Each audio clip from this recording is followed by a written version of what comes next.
first of all, I'd just like to thank all of you for coming out here on a Friday evening. I know that we did put on some wine, so I'm sure that was part of it, but we're really thankful to have everyone here to talk about something that's really important to us as a business school, which is women in leadership. As you know, this year we launched the WIMN, which is the Women in MBA Network, and I'm really excited that this evening we've got our first joint event with the business school and the business school alumni. So first of all, before I introduce our amazing speakers, I want to thank Yvonne Lee, Karen Lowe and Celia for all of their support in putting this together. So could everyone please give them a round of applause?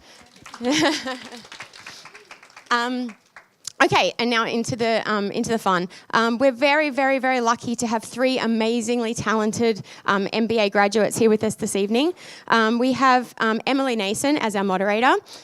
As you know, Emily actually works at HKUST. She's our Associate Dean of Undergraduate Student Affairs and our Associate Professor of Business Education and Management and an alumni. So she's UST blood through and through.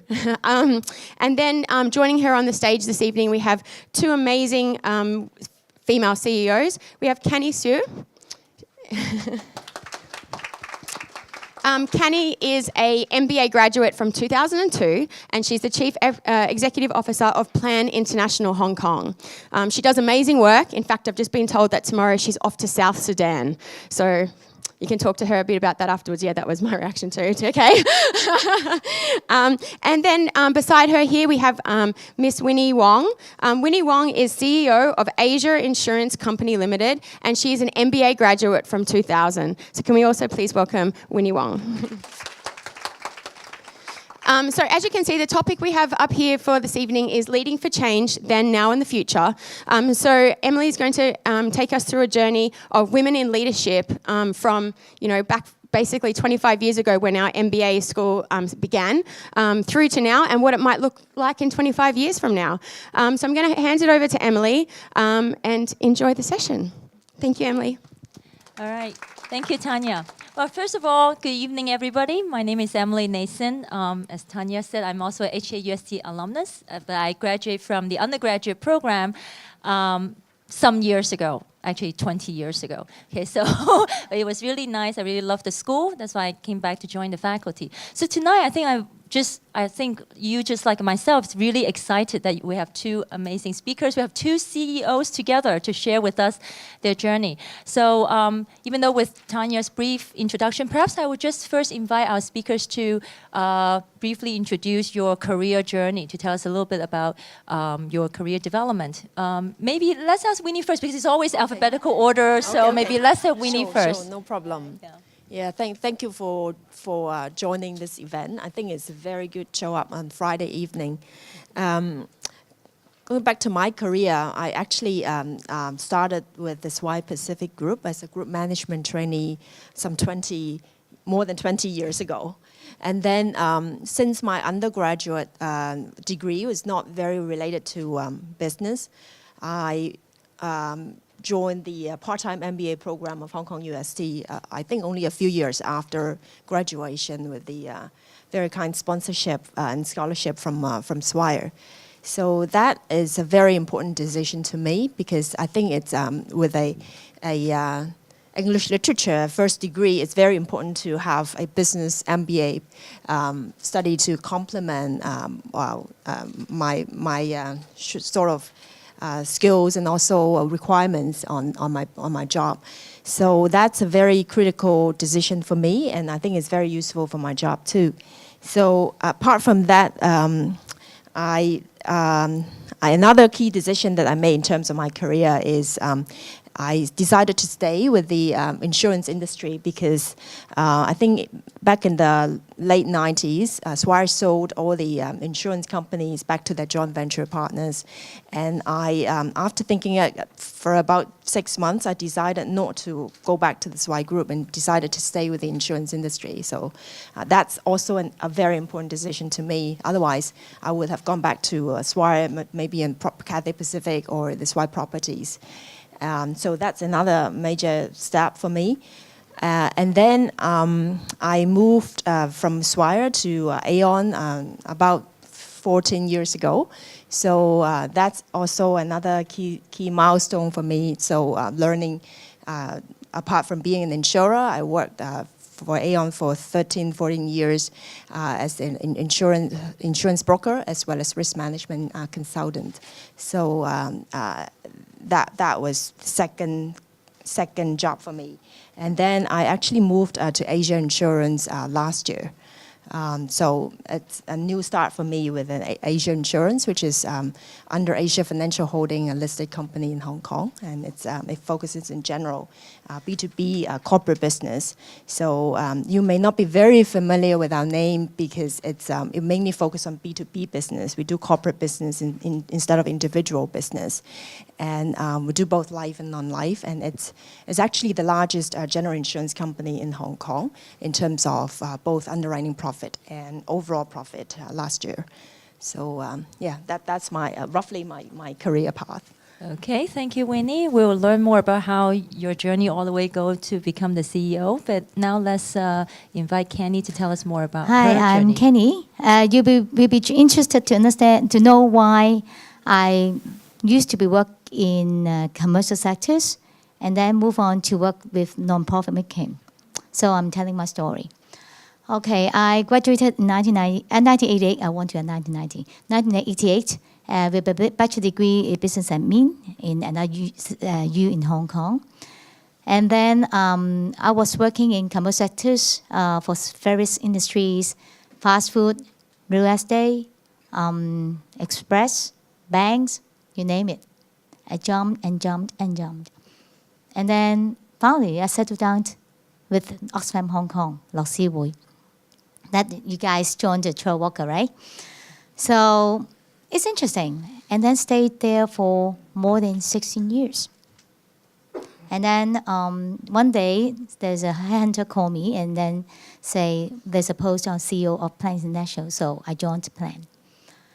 Very interesting story why I was from working with commercial sectors to work with a non-profit making.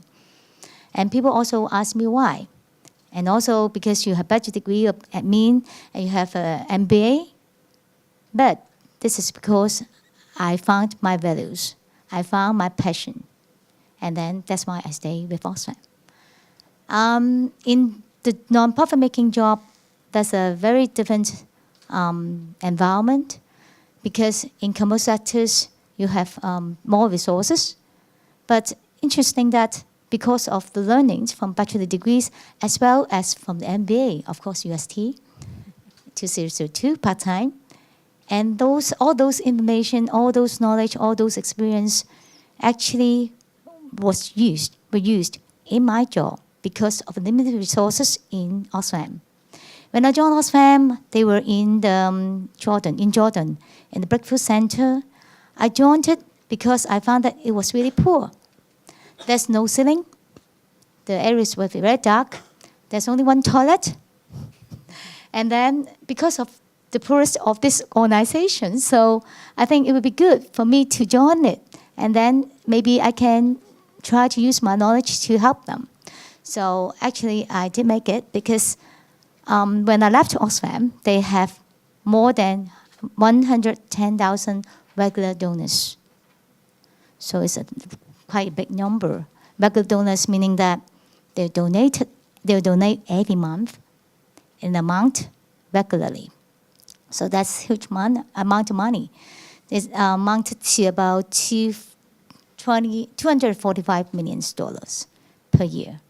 It's quite a big sum.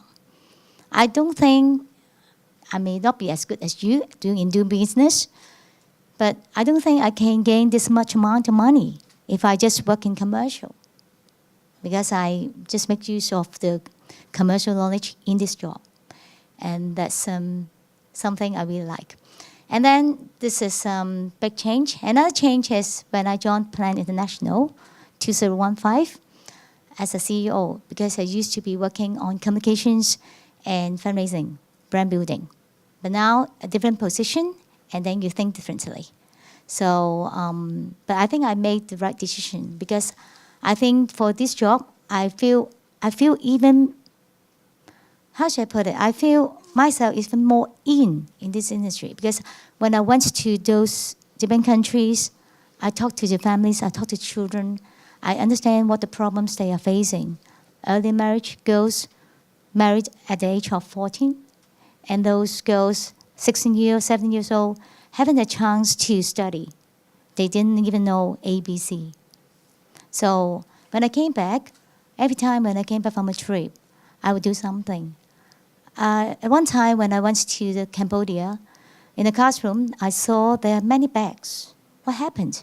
Those bags, plastic bags, black, white, colorful one, but they are the school bags.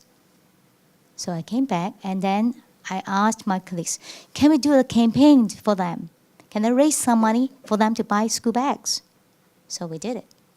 So the job is more fulfilling than whatever I can do. So that's another major change for me, but I think this change is good change for me.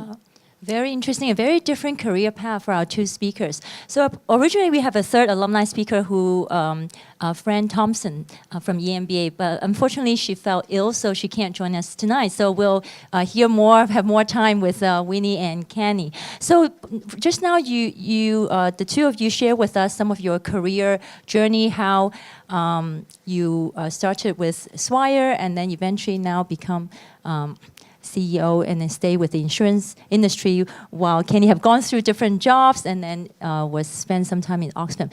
So during these last 15 years, 20 years since you started your career, what are some of the major changes that you observed that is happening that really affected your career development? So not just in how you yourself changed job, but did you see that things are different when you started working, 15, 20 years ago versus nowadays? What are some major changes? Yeah. Mm-hmm. Yeah. You mean Yeah. in the environment or myself? Yeah, in the environment. Yeah. Of course, I think we see a lot of changes, especially nowadays, the popularity of internet, social media, AI, big data. That affects a bit on our industry, the philanthropy industry. But I don't think it's as big as the other commercial sectors, meaning that at the end of the day, we are talking about the stories of beneficiaries. So we're talking about the problems they face, that human being, rather than just social media or but making use of social media will be very useful in spreading all those stories with other people. So that it is, in the sense, it's a publicity, PR perspective, communications perspective, more than the actual operation. But having said that, in China, there's a very, very different story. In China, if you have ever donated on the Tencent platform, you know that there are lots of people donated online. But this is very different story in Hong Kong. People hesitate to donate online, and then only when there is an emergency.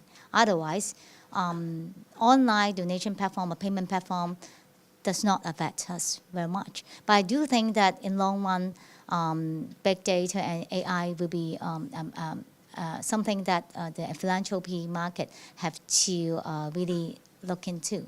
But at this moment of time, I still find it is really matters to our industry very much. Mm-hmm. How about Winnie? Does internet technology affect the insurance industry a lot in your experience? I think in the past 12 to 18 months, I've really seen a lot of changes and a lot of opportunities for disrupting our industry. But it really depends on what segment we're talking about. If we're talking about B2C business or some personal line, simple insurance products, I think it would be easily disrupted. But then for B2B business, it's comparatively more difficult to disrupt because we still need a lot of tailored solutions for our corporate clients. So that's why for the business that I've mainly been focusing on, comparatively, there's, of course, it's application of technology, but then in terms of insurtech developments with new business models, new distribution channels, disrupting a business, is still comparatively slower. It's coming, but then slower, and it's more difficult to be successful. Well, I've seen a lot of startups focusing on insurance in the past 12 to 18 months, not just in Hong Kong, but also around the world. Still, not many successful ones yet. The more successful ones may be mainly on personal line products, like those in China, because the client base is so big. That's why they can come up with simple product with very, very low premium, but the volume is so big, then they can justify that. But then for corporate B2B business, it's comparatively more difficult. But of course, slowly and slowly, there will be more technology application and more, introduction of insurtech business models. I'm a supporter of fintech and insurtech too, so that's why I've been proactively exploring new ways of doing business, new distribution channels, and also some new business models for the benefit of our clients. But then in Hong Kong, it's more difficult because of several reasons. One, Hong Kong is a very small market. Very often for insurance, especially corporate business, people still rely on some sort of consulting services, face-to-face consulting services. And it's so easy to be face-to-face, having face-to-face meeting in Hong Kong, unlike in China or in the States. And another reason is the market is probably not big enough to justify the initial investment cost. So that's why some companies invest a lot, but the return is not satisfactory so far. So these are the two key reasons. But I think slowly on particular areas or segments, we will see more changes in our distribution channels. And actually another reason is in Hong Kong, it's a very, very scattered market with a lot of intermediaries, a lot of insurance agents, a lot of insurance brokers. And there are actually over 600 insurance broking firms, over 2,400 insurance agency firms. So you can tell and over 160 insurance companies in Hong Kong. So you can tell it's a very, very crowded, and I remember S&P described Hong Kong as the most crowded insurance market in the world in such a small city with so many players. And this is another reason why insurtech is more difficult to apply, because the agents and brokers are still dominating the market, and our business are actually mainly from those agents and brokers, and we write the risk, but then the business they serve the clients and they serve the corporate clients. Mm-hmm. So I think these are the key observations. Yeah, fintech is definitely a fast-growing area, and the HKUST Business School is actually doing a lot in this area, and we are organizing seminars and different activities. But let's dig into the key topic of today. I think all of you here want to learn more about challenges of women leadership, right? So let's dig in there. So what are some of the major challenges, being not just a CEO, but a female CEO, female leader? Yeah. Okay, maybe okay. Actually, I think there's lots of female executives here, right? So you'll notice that the more and more senior executives are women. But yet, if you look into the list of the Fortune 500, how many CEO do you think are women? Any guess? One? A bit more? How many? 500 out of 500 companies. How many? 10? A bit more than that? We have a guess, 20% 22. here. As of 2016, 22. So it's not a lot, but why? Women nowadays, they learned a lot, have high education, but why there are still only about 4% women are CEOs in the Fortune 500? Can you guess?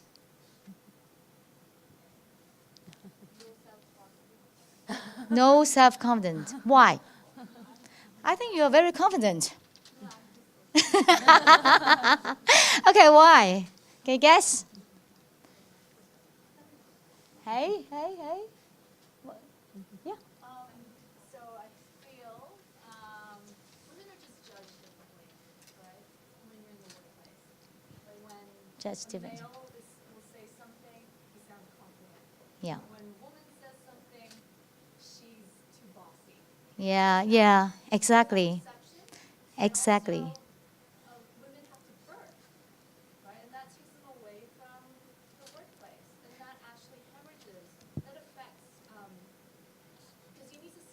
Yeah, yeah, And when yeah. they're out of the office, that is detrimental to their career.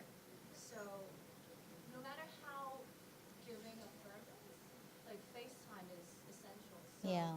there's all these factors you have to take. Bingo. Right? Actually, I would like to really share some of the reasons of that. Basically, it's gender bias or gender inequality. Um, the reason, just as what you said, when you think of a leader, you think about men, right? Okay. Usually, we think about leadership. Think about the leader will be aggressive, directive, but probably a man. When you think about women, you think, wow, very caring. And then she is not that aggressive. She has more sympathy, empathy, etc. That's why you see that there's a different role perception. Leader is more aggressive, women is more caring. So this role in concurrence will make they create the biases. And that's why, and then studies, research told us that because of this bias, people will perceive women have lower quality of work, and they are also paid lower. And in fact, facts told us that women are paid lower, right? You should agree. So why is it saying so? And then how should we deal with it? I just shared with them. I'm actually studying at DBA. My topic is related to women, how one can ascend to the top. So my solution is respect. Because in the academic world, there's no difference between men and men regarding respect. But in my finding, there's some elements that contribute to respect of women. And then my research confirms that if women, middle management, gaining the respect from subordinates, she will have higher probability of promotion. So, and then actually in many years before, in many company, the human resources department or policy have already set many guidelines or policies in regards to gender equality. But having said that, the kind of inequality actually hasn't been eliminated. So gender inequality actually leads to the unsuccessful development, or failed development of the female. And so I would like to, in future, if possible, after my viva, that means the defense for my thesis, hopefully we share more this information with general public. And then what are the respects that I'm referring to? There's some several qualities under each kind of a respect that I identified using the exploratory financial analysis. Anyway, I pass this mic to Winnie so that she can also talk about some of the issues faced by women. Yeah, women. Winnie, did you experience this kind of gender bias in your career? And what do you think? Yeah, absolutely, because the insurance industry has been notorious for being very much male-dominated, especially when I started my career, when I went to some of the cocktails and functions with all the senior executives from the insurance industry. They're all male and older male. So, so that means they expect somebody to be able to accumulate many years of experience before they can reach to the top. And very often, because of the norm of promoting the male colleague instead of the female to the top, so that very often they're dominated by male executives, especially at that time. Now it's slightly better in terms of female reaching to the top, but as Kanie just mentioned, it's still we still have the gender inequality problem. And I fully would agree with her in terms of the respect issue. she mentioned that with respect, there would be better chance for promotion. I fully agree with this, especially when a lot of companies have 360-degree performance appraisal. So you need to have, good score from your boss, from your subordinate, from your peer, and also from your customers. So basically, the 360-degree, I've done it probably 9-10 times in my career. So they want to measure you in a very comprehensive way to make sure that you're well liked by everybody. So it's not easy. But in a way, I think it's good in understanding, having a more balanced view in terms of the performance of that individual, no matter whether it's male or female, instead of being very subjective depending on the decision of the supervisor. From my experience, I think I've seen a lot of female lost. We lost a lot of female in the career path because after having the babies, and then a lot of female give up their career and become full-time mom. I think it's a big pity. Very often, I've got a little habit of talking to my colleagues, female colleagues, before they go on maternity leave. I want to make sure that they come back to work. I don't want them to, suddenly feel that, they have family pressure and they feel compelled to stay home to take care of the kids full time. Because I think it's a waste because a lot of outstanding female with very good potential to progress in the career.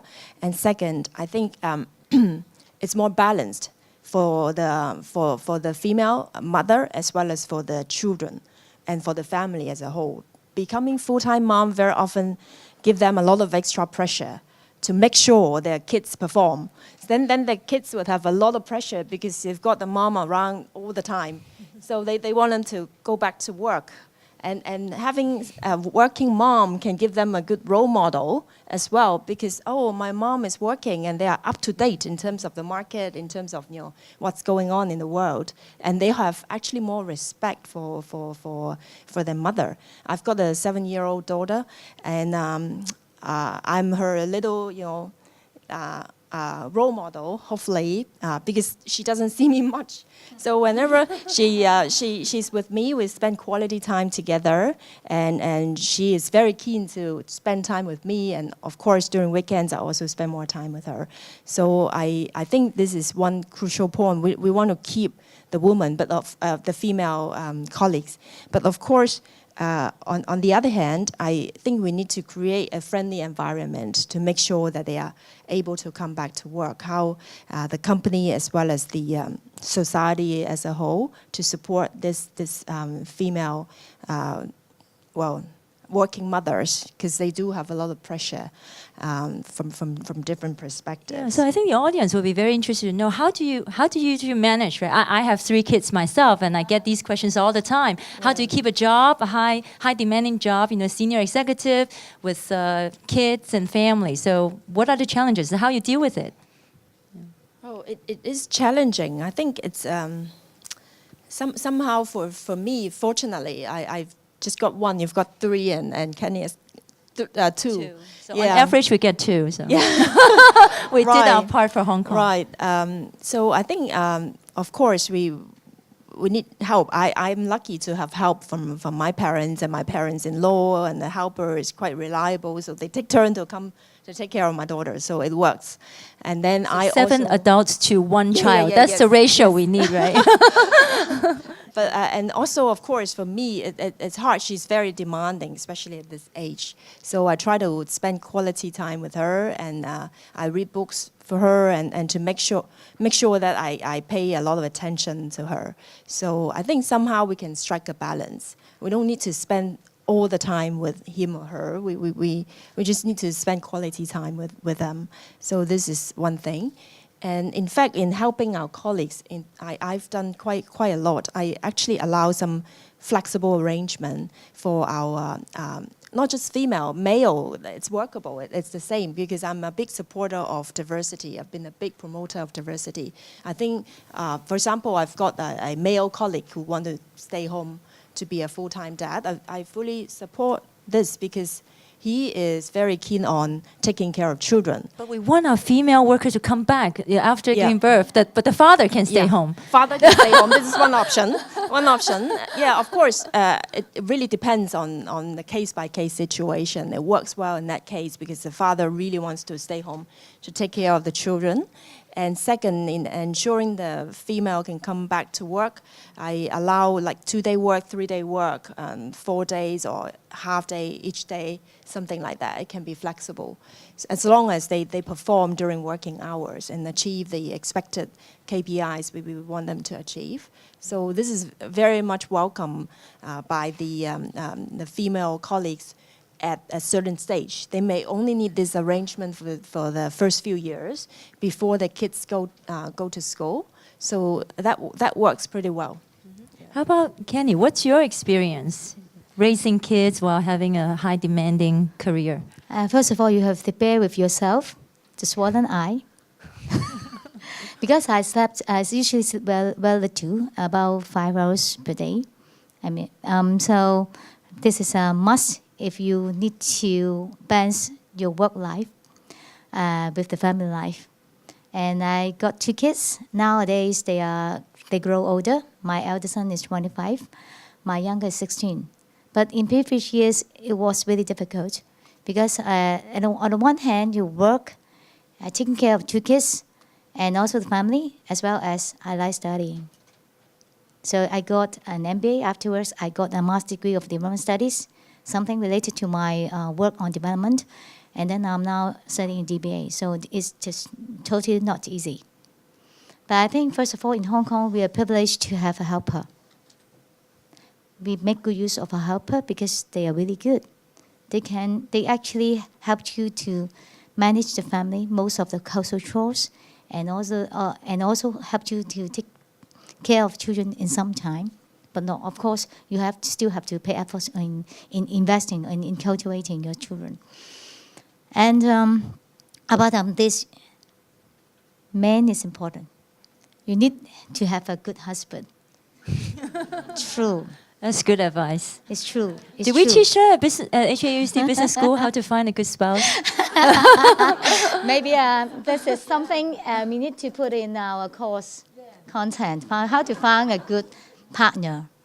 He's really good because when I was busy, he will take care of the family. When he was busy, I would take care. And then we have very good partnership. When he need to fly to work overseas, then I'll take care. And then when I need to fly overseas, he'll take care of the family. So you must have a very good communication and also very good time management together. And having said that, your time management has to be very good as well. You have to manage your time well.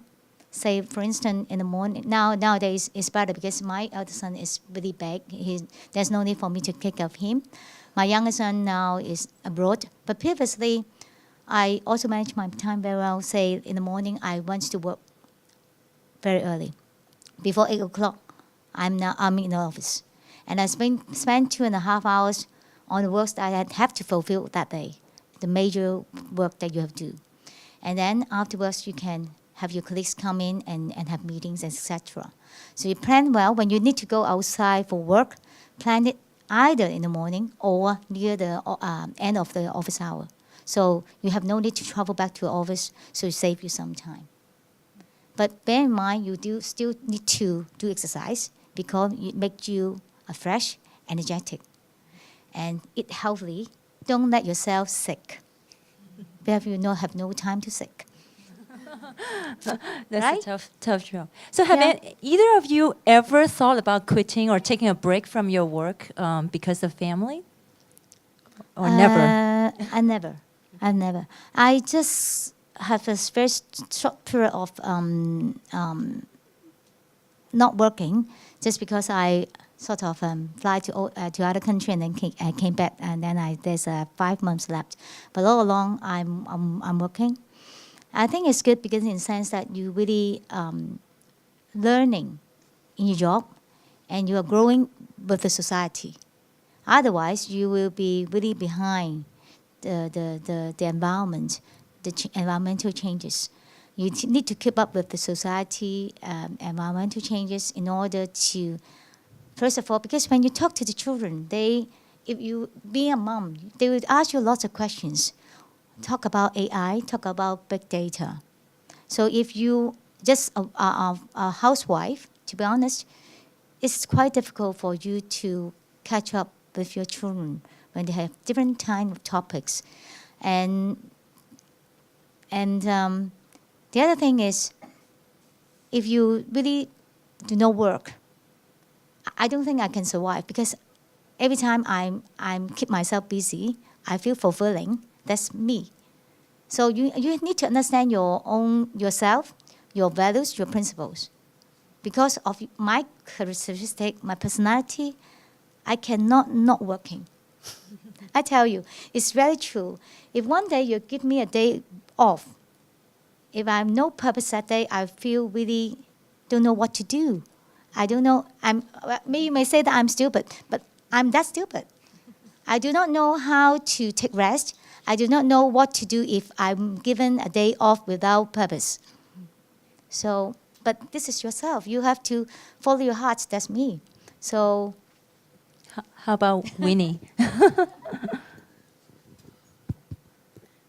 I enjoy working too. I think it really depends on how you what your attitude is. If you go back to work, enjoying your work and learning something new every day. I'm very keen on learning. I really enjoy learning from my colleagues, from my clients, from my business partners every day. There's something new to learn every day. This is something really motivating me. So, and that's where the job satisfaction is from. My biggest job satisfactions are from, one, I see my colleagues growing in their career path. This is really fulfilling because, when you see some colleagues who are very, very much lack of confidence and, struggling, wondering what to do, and then you give them guidance, give them support, train them up, and then they gradually progress in their career path. I think this is really, really rewarding to see colleagues growing. This is my biggest areas of job satisfaction. And other area is learning for myself. I have new things to learn every day. And that's also very fulfilling, and that's another source of job satisfaction for me. So that's why I never thought about quitting my job. So far I still enjoy working very much. Yeah. Okay, so let's hear about how do we deal with men, lots of them in the workplace. Because like earlier, right, Kanie tell us that out of Fortune 500, only 22 CEO are women. And so I have my own experience as well. I started out, at the business school, we have female faculty, male faculty, it's quite okay. And then as you work longer and longer, and then you start realizing you have more and more men in your work setting, until one day I walk in the room that, oh, it's like 12 men and I'm the only woman, then it really struck you. So what's your experience? Is it, I suppose you have similar experience with, more men as you get more senior. Does that pose some challenge, or how do you deal with that? I think it's, I've been coming across this situation very, very frequently because a lot of the senior executives are male. And I think respect is really the key. I respect them and they respect me, and focus on areas that you're good at.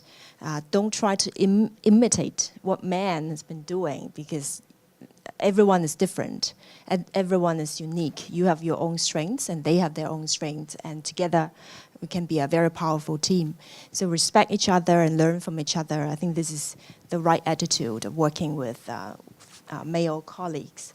And I think if they focus on delivering the results, they will respect you, and the opportunities will come. I never plan my career. Actually, the opportunities will naturally come if you just focus on delivering your best. Yeah. Okay, how about Kanie? In development world, I think situation is a bit different.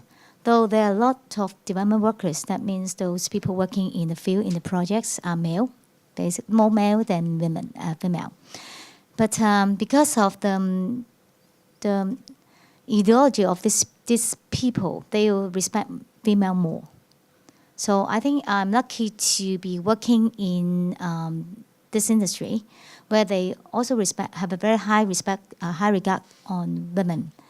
And in Hong Kong in general, you see there are more female CEO in the philanthropic or charity world.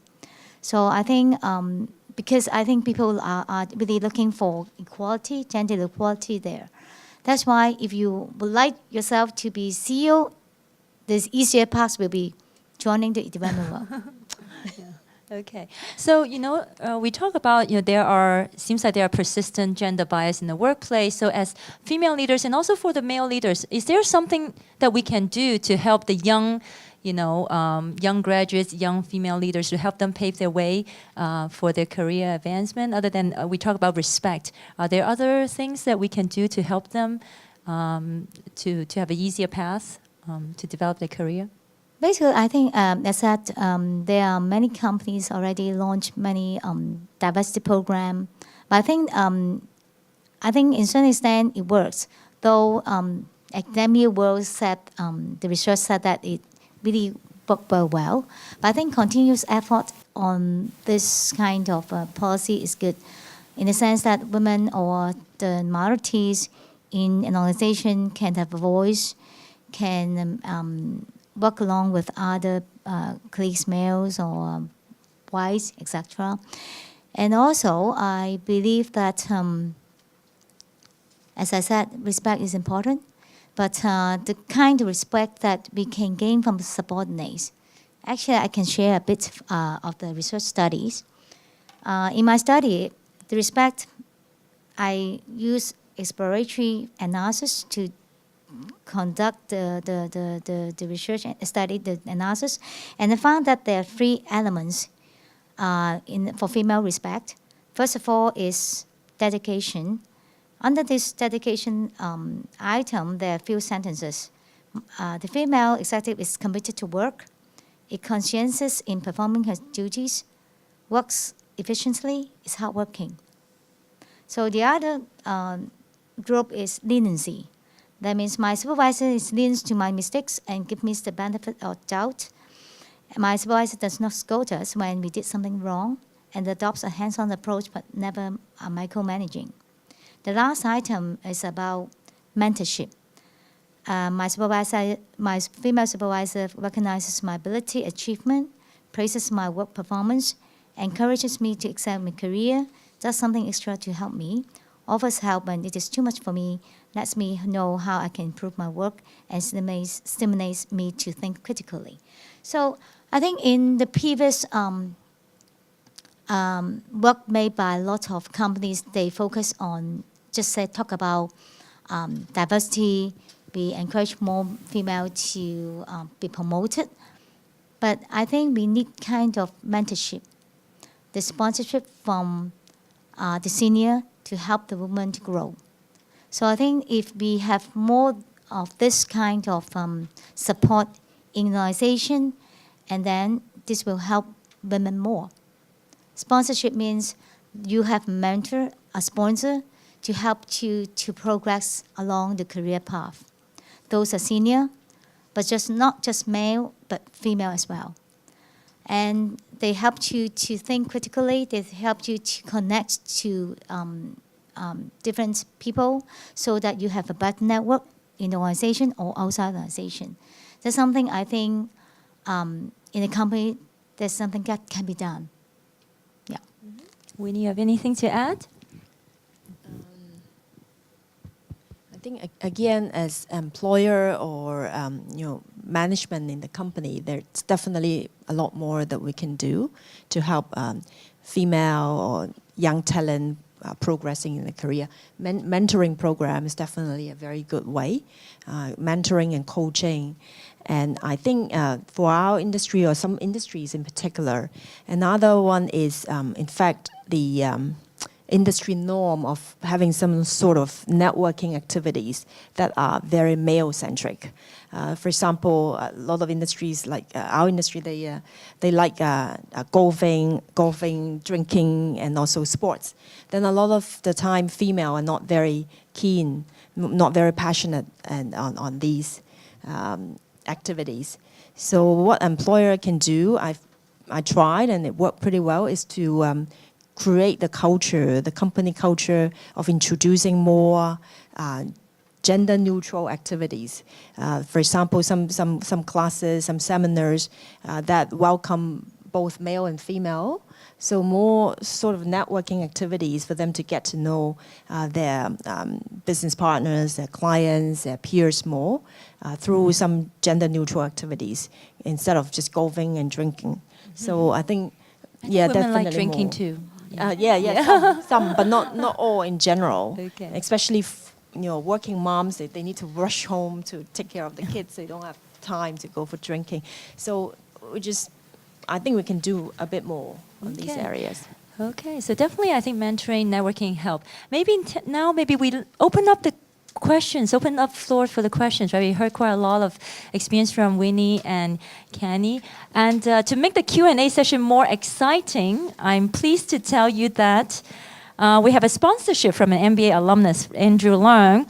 So for those who ask questions, you will get a bottle of Bulgarian, not wine, Bulgarian rose water spray from Farmer Bell. So do we have a sample to show us what it looks like? Yeah, I was told that it is available for purchase at Wing On. Okay, so this is a sponsorship from MBA alumnus Andrew Leung. Okay, so any questions? Oh, wow, we have an eager questioner. Okay, yes.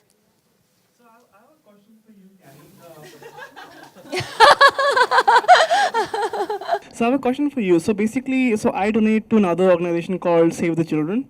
So I never understand, to be honest, the difference between the different, like UNICEF, Plan International, like where exactly is the money going? I mean, so for example, for Save the Children, I spoke to them and I wanted to see some of the children and stuff like that. So they said that they can only, that only happens in US. So they're very different as per the market. So if you're a Hong Kong donor, you don't really get to see where the money is going. So you can't even go to any of those trips.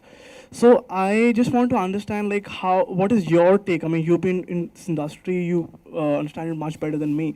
So I just want to understand, like, how would you differentiate in a neutral manner between, say, Plan and Save the Children, UNICEF, and how do you guys really operate? Because another thing so I have a lot of people, today I was seeing, so I work in Admiralty, and a lot of people from Save the Children actually accepting donations.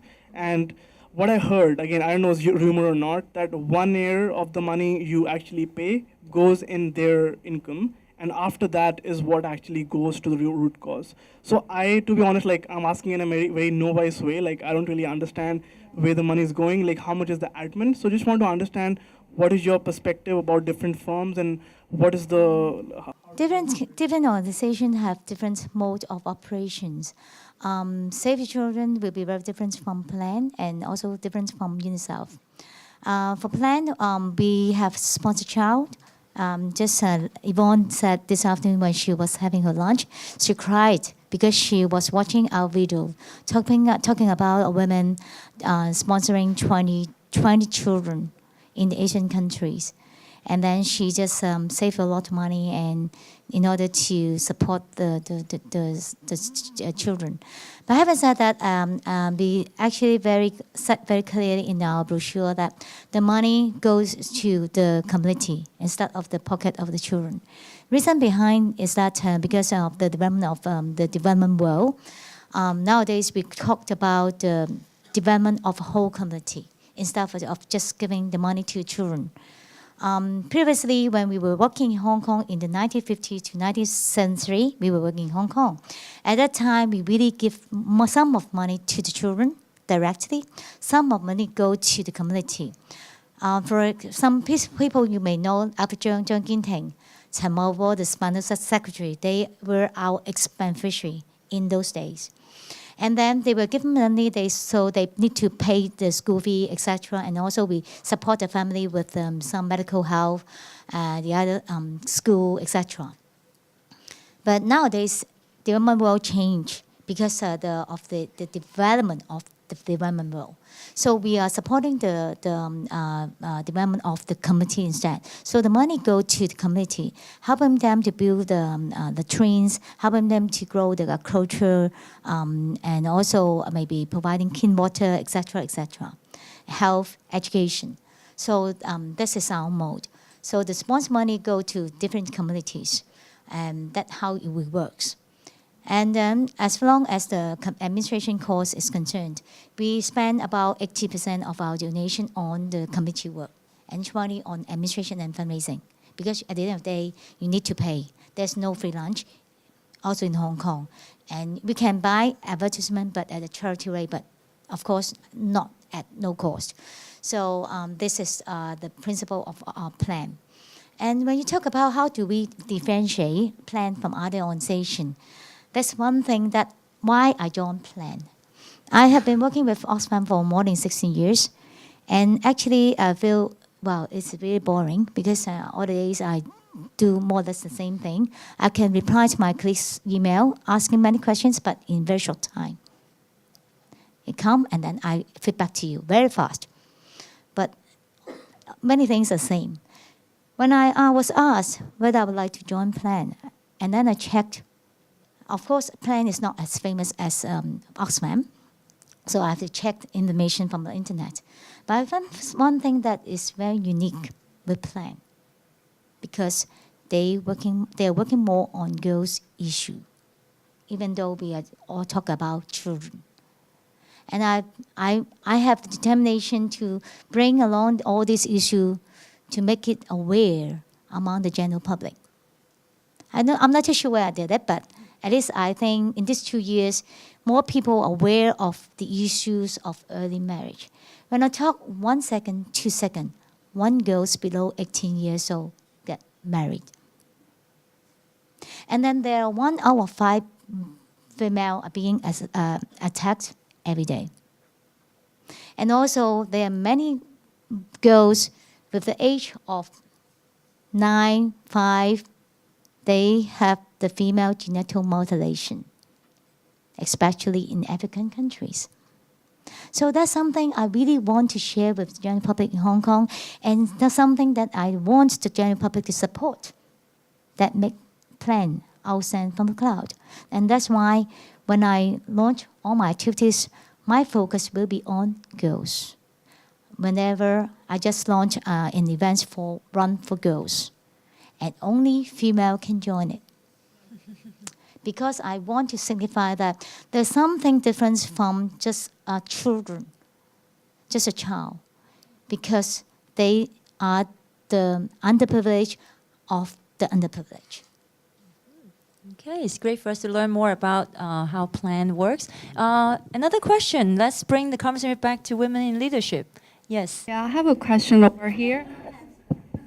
Yes, Sabrina from MBAP Year 1. Actually, the research shows that there is a negative correlation between female ambition and success and electability. That means like the more successful we are, the more ambitious we are, the less electable we are to the peers and our subordinate. So based on your experience, what suggestion you would give us? I clearly remember Winnie mentioned that we cannot imitate the female leader or the male leaders, and also Fanny also mentioned your research on respect. So if they don't like us, how do we earn that respect, and how do we actually do not imitate the male boss but do our own way? So this is my question. Thank you. A relationship between success, likability in the workplace for women. I haven't seen such an obvious correlation as you mentioned. That means I don't think the more successful they are, the more ambitious they are, and also the less likable they are. I think somehow it really depends on that individual. If that person still treats others in the same consistent way, respecting others, always keen on learning from others, appreciate what others have done for them, it will not be very unlikable. So I think it really depends on that individual. Of course, if that person becomes very, very ambitious, very, impolite to others, not respecting others, and of course, they will not be well liked by the others. So I think, if there's such a finding, we should constantly remind ourselves not to be like that. We should consistently behave in a way that we originally are. And if we, most female, as Kanie mentioned, we are more caring. We tend to appreciate others more. I think we should keep all these good qualities that we have. Yeah. Does Kanie see that correlation in the philanthropy world? Not really, but I sort of have read some similar materials as what you have read. And basically, it is, from the research, it's really said that if you imitate a man, people even not like you more. That means dislike you even more if you imitate a man. So women is very difficult in the sense that if it is so caring, that means a female, you do not have a quality of male leader. And then if you behave like a male, you are disliked by people. So that's why I need to do this research, this study. The kind of respect is not general one. If you read some academic paper, there's a topic regarding respect, but it is for general. But my research is basically on how female can gain respect. It's not just a male. So there's some different qualities, especially on leniency. In the previous research, it didn't mention about leniency. It's a research for general, male and female. Leniency and mentorship. The kind of mentorship is the mentorship actually is developed by me, grouped under this name. But you see that actually it's a sponsorship plus mentorship.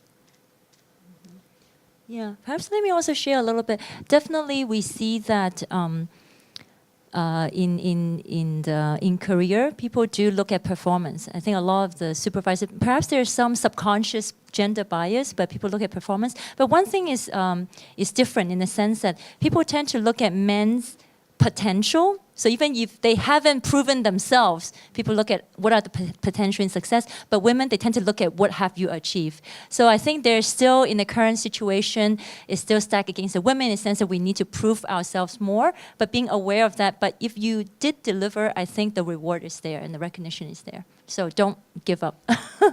Other question? Who else won the rose water spray? Has she given the gift? Okay, we have a question over there. Yeah, you're on.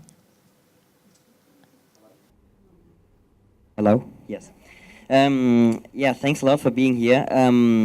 I got a question. I mean, that's a topic, especially with inequality. We have it all over the world. In my home country, for example, it's very popular nowadays that maternity leave will be divided between men and women, and it's quite accepted among the society actually. And I think it could be a good example also in Hong Kong. And my question now is, I think it's important how the society actually accepts the leadership and also the maybe decision making among men and women. And then I think we can also transfer it into a cooperation maybe. So my question to you both would be, how about your leadership at home actually? You mentioned that you have a very supportive husband actually, but maybe you can share a bit more about decision making, about leadership, about your role, and whether it's applicable among most families in Hong Kong. Is it more like an exceptional case, which gives you actually the freedom to progress in your career in the way you did it actually? Interesting. Leadership at home. Actually, at home, I'm a little woman. You can't imagine. Actually, at home, I'm really a little woman in the sense that on some big issues like purchase a house, I will really rely on my husband.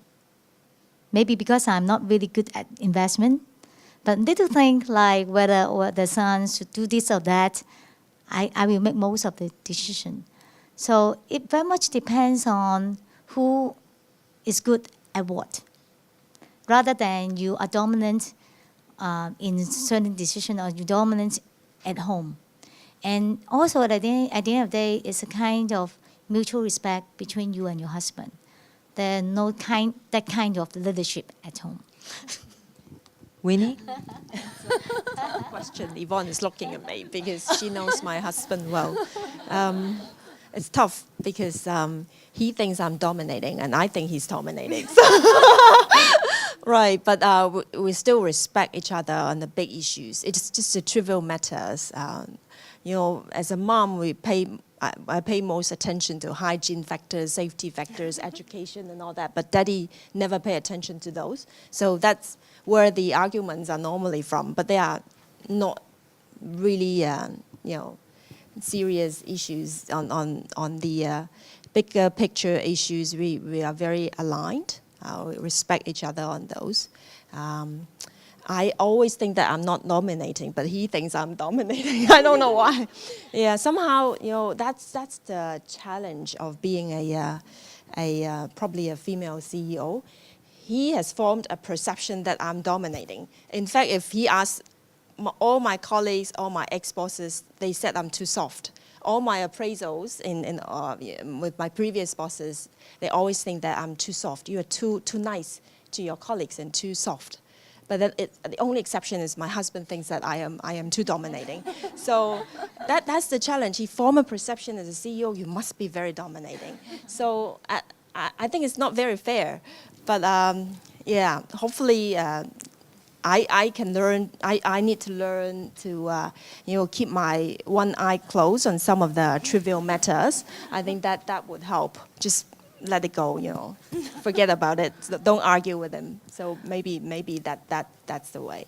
Okay. A lot of you are MBA alums, right? So you know who my husband is, so I better not comment on this question. Okay, next question.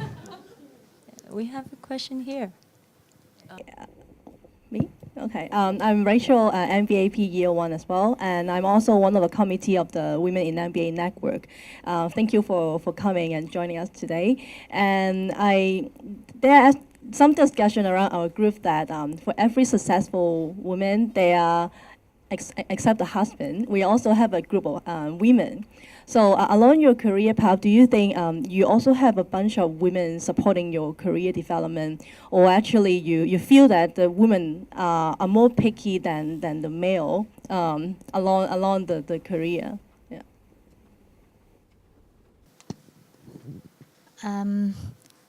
Many research said that actually women like a bee.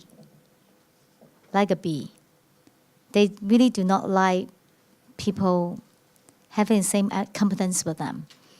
But maybe because most of the time I'm the executive, so actually I have lots of female subordinates. And then I found that they are very helpful, especially in the philanthropic market. I mean, in our organization, actually working in communications and fundraising are mostly female. Maybe because we have the same mission, same goals in supporting those poor people in the developing countries. That's why we are really not talking about we will not or seldom talk about anything related to politics. No. I don't think there's lots of politics in Oxfam or in Plan. But just because what we are focusing on is really on how to help the poor children, poor communities. And all these female actually very supportive. They are, like yourself, very committed to work, hardworking, all the qualities that you can find from them. So I really treasure working with all these females, for these ladies. And maybe I'm lucky. I'm not too sure. I'm not too sure whether it's also true to other industry, but to me, in this two organization, I have lots of very good female colleagues, and we work together. We communicate well. We talk many things regarding how to say help the girls. Talk more about this issue in Hong Kong. So most of the time we are talking about this instead of any other thing. So maybe because of these special industries, I enjoy, or I have the luck to work with all this female. I'm not too sure in Winnie's industry maybe different. you. I think I've also been lucky to have a lot of both female and male colleagues helping me all along. They've been very committed, very supportive, very helpful, and very constructive. So I think on this, maybe if I look back in my career path, since I've got a comparatively faster career path, most of my colleagues are older than me. Of course, now I need to learn to work with younger colleagues when I get older. But in my career path all along, I think I always work with older subordinates. So the key is really respect them and learn from them. I actually learn a lot from my colleagues, from my team members, because a lot of them are more experienced than me, no matter male and female. So yeah, and I never micromanage them. I think this is the key. I hate micromanagement, so I never micromanage my colleagues. I always like to empower them, make them responsible for bigger challenges, bigger projects that they think that they can handle. Just by trial and error, allow some minor mistakes, then a lot of them can grow in their career path, and they appreciate it. I never micromanage them, and they will feel empowered to achieve more. So I think this is one way to gain their support and respect as well. And if they excel in their career, they actually support and help you more in achieving the objectives. Okay, yeah, we get another question back there. Thank you, Winnie, and Kanie for sharing. So I think it's very rare. Have so many male audience in a similar section. So can you tell us a message that, especially to the male audience, what do you want to say to them to support more gender equality? Thank you. Okay, I think I just have one message. I think our male friends, first of all, a big round of applause for them to come and join this event. So it shows that they are very supportive in gender equality. So one thing. And going forward, continue to support this, because think of your wife, your daughter going forward. I'm sure you want them to have an environment, a working environment that allow them to excel with gender equality, and also a lot of support from other male as well. So I'm sure in your family you have female members. So you are helping them as well in a way. No. I'm also surprised to see that there are males today, and then thank you much for your coming. And actually, even in our program, there's a program called He for She. That means along the way or along the road to get to the stage that there are equal women or male, gender equality, actually we need the support from male. We cannot stand alone saying that, women is almighty. No. We actually need the support of male, just as what I said about my husband. I think without his help, I cannot really work at my best. Not only because of the time management or the mutual respect, but also sometimes he can be my mentor as well. Yeah, so have a good man is important. Find your good man. Okay, so I think we have time for 2 more questions. Okay, who can help me out? There are too many hands out there. But okay, after the formal Q&A, we will have time for mingle, more questions over drink and refreshments. So we'll take 2 more questions from the microphone, and then we can break for more mingling. Okay.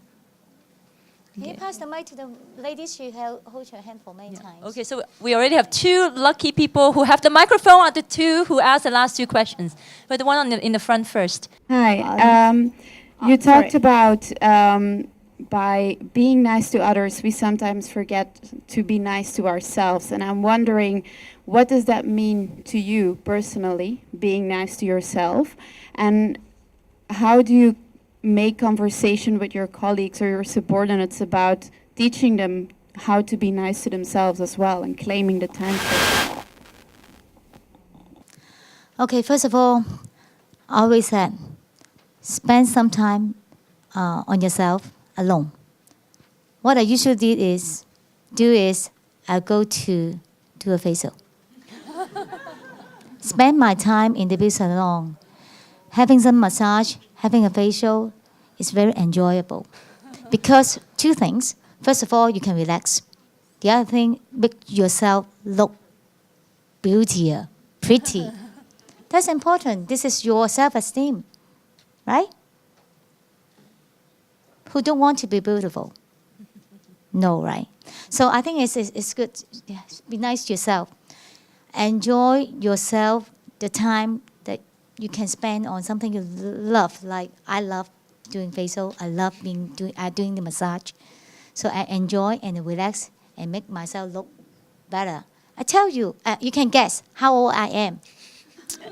True. Oh, that's a tricky question. You ask now. I told you my son is 25. You tell me how old I am. You guess. Please give a gift to the one who gets it right. Okay, who hold it? Who your hand? Raise up your hand. No worry, you gets it wrong. No problem. Hey, sorry. Yeah. Something similar. I'm 51. So you have to spend some time yourself, make yourself look prettier. You have self-esteem. You do exercise, and I spend at least 3 or 4 times a week on doing exercise. But I spend the time most very wisely because I didn't go to the gym or whatever. I just spend the time at my home, watching the video and do the exercise. This is my time management. But this is how you can make yourself better, nicer. And now also, just last today, because I will fly to South Sudan tomorrow, and then one of my colleagues, female, she's pregnant. She will have her maternity leave next week, starting next week. So I talked to her. Be nice to yourself, even though you have to take care of baby. Spend some time with yourselves.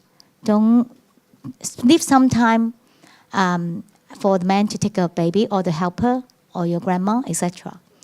Because otherwise, you will really hurt yourself. Because we always said that in the month after you give her the baby, if you can take good care of yourself, you can eliminate all your illness that you have before. This is very true, old Chinese saying, but it's very true. And so be good to yourself. And then when you come back, don't worry. I understand because I'm a mother too. I understand you have pressure of balance your life between the family and your work. Just let me know whenever you have stress. But I understand your personality because I know you like working as well. You will not quit your job, but you can try to, but you always struggle about your work and your life. But bear in mind that many females have the same situation. They can manage it. You can. And then that's my advice to her. So I hope after maternity she'll come back. Anyway. I think another suggestion is don't be too demanding or harsh on yourself. I give you an example. I had a discussion with my husband yesterday morning during breakfast. He said, "Oh, I couldn't sleep well last night because I thought about my 3 objectives. I haven't achieved them." And then I said, "No, we have achieved part of it. For all the objectives, we have achieved half of it." So basically, I think I'm a half glass full person and he's half glass empty person. I'm a hugely positive person. So in this way, nowadays especially, things are, very complicated and you can never finish your job. And there's so many tasks every day and so many challenges every day. It's impossible for them to resolve everything in one day or within a short time frame. So be nice to yourself, think of what you have achieved.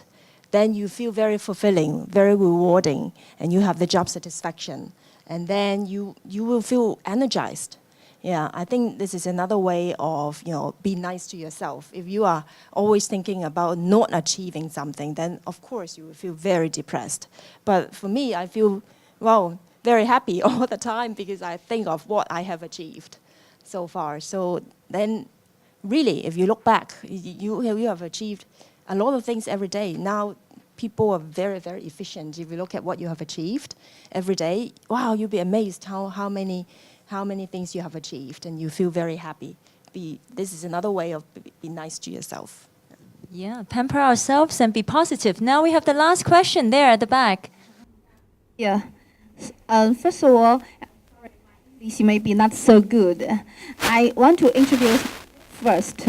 I'm from mainland China, and I'm the MBA of Hong Kong UST many years ago. I'm now the general manager of an asset management company. So I'm the senior management. I also delivered 2 kids in Hong Kong, and now one of my kids, my older kids, is applying for primary school now. I found that I'm told actually, and most school in Hong Kong like not like the working mommy. They want the full-time mom to take more responsibility of educate your child. They like this kind of family. And I also found that when I delivered the kids in Hong Kong, the the maternity leave of legal requirement is only 10 weeks. That's very limited compared to mainland China. So I found that the whole society in Hong Kong is not so friendly to a working mommy, actually. A lot of things. So I wonder if any such kind of association that can speak for women, and like you are very successful in Hong Kong already, can speak for women and maybe longer maternity leave, maybe in the school system can take more responsibility to, maybe longer school time. Such kind of arrangement can help women a lot for them to participate in the working area. Yeah, that's my question. I don't know Hong Kong very much, so I don't know if any such kind of association exists to speak for women. Yeah, sorry. Thanks for your question. I agree with you. I think if we benchmark against what other countries are having in terms of maternity leave, we are a bit behind. And that's why I think different parties have to work together in Hong Kong. First of all, I think employers can do more to help them. Like I think a lot of employers are introducing paternity leave to allow the fathers to have longer leave after having the baby to help in families. But this is not sufficient, I agree. So I know that some organizations are also proposing to the government to have longer maternity leave. I don't think it can be easily achieved because, in the Hong Kong environment, a lot of consultation is required and employers may be complaining from their perspective. So, but then if little by little all the relevant parties can contribute in helping female, as I just suggested, in terms of having flexi hours for working mothers, have some programs to encourage them to return to work. These are the small steps that we can work on in helping working mothers. And in Hong Kong, we are already very lucky to have helpers. We comparatively a lot easier compared to China or other countries in helping a live-in maid. So that would help a lot. So that's why I think in Hong Kong, the ratio of working women is already a lot higher compared to other countries. But of course, there's a lot of room for improvement in terms of the areas that you just mentioned. I think Winnie has mentioned a lot. And also, it really takes some more time for the society to change all this old thinking. And like what you said, primary school really want the mother to be housewife instead of working mom. That's very true. I understand. When my child was very young, when I brought them to have an interview, they expect the mother to be housewife, taking care of the children instead of a working mom. So that's why I will not have my children studying in those schools. Select another one. And the other thing is, in regards to those existing policy, it's actually very difficult to change. And but there are some companies really offer better benefit, maybe really look into those areas. In the meantime. And I always have the thought, and something that I really want to do after I finished my DBA study is try to maybe develop a group of women or some association to help women in the sense of career development, as well as some other things that like the difficulties they face in their work life. So maybe one day they will find an association that work on that. Yep, definitely, we need more awareness on this issue. So it's really nice to have all of you here for this dialogue today. May I suggest maybe each of you tonight, tomorrow, talk to at least 5 other people about this issue. Then we spread the word. So now I think we come to a close to the formal Q&A. Please join me, give a big round of applause to our 2 speakers today. Okay, Kanie Siu and Winnie Wong. Thank you very much. Thank you. And I think we should also give Emily Nason a huge round of applause for being an incredible moderator. Thank you, Emily. So just touching on that last point just there, of course we do have a platform to talk about diversity and inclusion, and specifically looking at women in leadership at UST MBA. It's called the Women in MBA Network. We're now at 135 members, consisting of full-time MBA, part-time MBA, or MBAP I must say, and also our alumni. I'll be killed for that. I just wanted to say that of that number, we're now at about 25% men.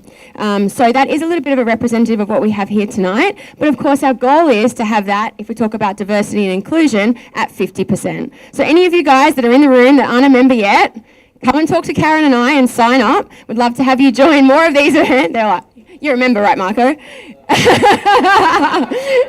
Yeah, that's right. Right answer. Thank you all for coming out this evening. Again, I'd like to thank our speakers. And to do that, I'd like to invite Professor Kam Wing Siu, Associate Director of UG Programs. So if you mind coming up. Thank you very much. Give him a round of applause. Great to have you here, man. You're going to join their network as well, right? Okay, so we have the rose water, but in addition to the rose water, you also will receive wine and a thank you frame. So first of all, could I please invite up Kanie? Thank you very much.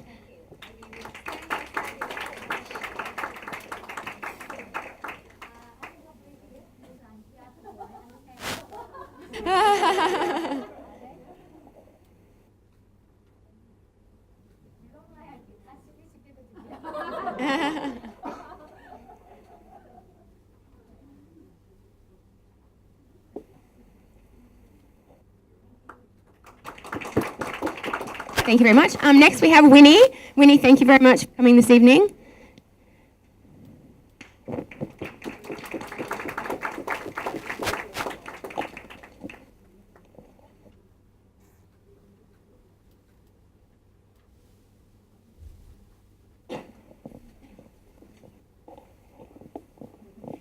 And of course, Emily Nason. Thank you, Emily, for being a great moderator.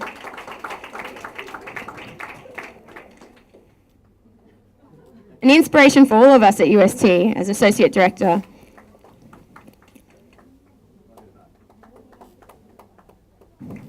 Okay, thank you very much. Thank you. Oh yeah, okay, we'll do that in a minute. Okay, so thanks again guys for coming. Again, a big shout out to the team for arranging this. Do not leave yet. Everyone will be around for drinks. We have lots more wine and lots more food. So get together, mingle. It's great to see everyone here, and thanks for spending your Friday night with us.